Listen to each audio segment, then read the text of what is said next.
La croissance économique constitue un moteur essentiel du progrès des sociétés.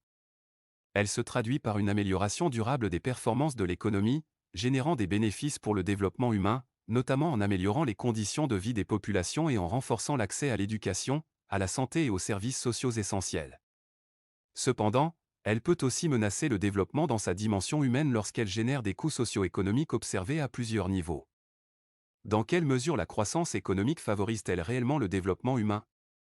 Dans une première partie, nous allons voir comment la croissance économique favorise le développement humain, puis dans une deuxième partie, nous allons mettre en évidence les limites et les menaces que la croissance économique peut faire peser sur le développement humain.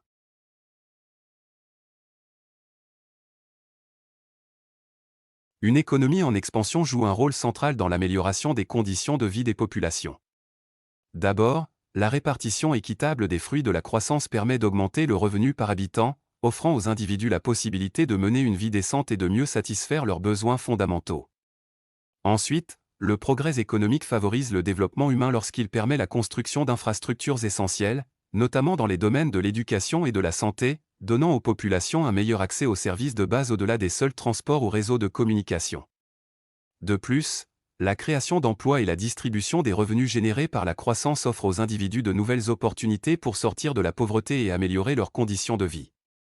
Enfin, ces différents effets combinés contribuent à renforcer le bien-être des populations et à améliorer durablement leur qualité de vie.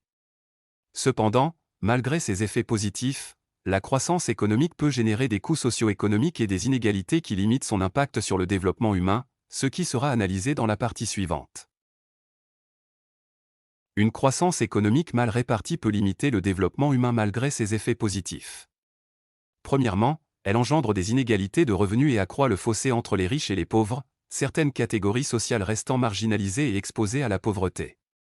Par ailleurs, des inégalités de genre apparaissent et se renforcent, les femmes étant souvent concentrées dans des emplois précaires, moins rémunérées et moins représentées dans les postes à responsabilité ou les instances politiques, ce qui constitue un obstacle important au développement humain. En outre, la croissance économique crée parfois des inégalités devant l'emploi, certains travailleurs, notamment les jeunes non formés, les travailleurs peu qualifiés ou sous contrat précaire, sont plus vulnérables au chômage et ont moins de chances de retrouver un emploi stable. Enfin, les inégalités peuvent se manifester à l'échelle régionale et internationale, certaines régions ou pays bénéficiant davantage des fruits de la croissance, tandis que d'autres restent marginalisés, ce qui limite l'impact global de la croissance sur le développement humain. Ainsi, lorsque la croissance économique n'est pas équitablement répartie ou qu'elle engendre des inégalités, elle peut freiner le développement humain en accentuant la pauvreté, les disparités sociales et les inégalités de genre, limitant l'accès aux opportunités et aux services essentiels pour une partie des populations. Finalement, la croissance économique constitue un levier essentiel du développement humain lorsqu'elle permet une répartition équitable des richesses, la création d'emplois, l'augmentation des revenus et l'amélioration de l'accès aux services essentiels tels que l'éducation et la santé. Toutefois, lorsqu'elle n'est pas maîtrisée ou équitablement répartie, elle peut engendrer des inégalités sociales, des disparités régionales et des exclusions qui freinent le développement humain.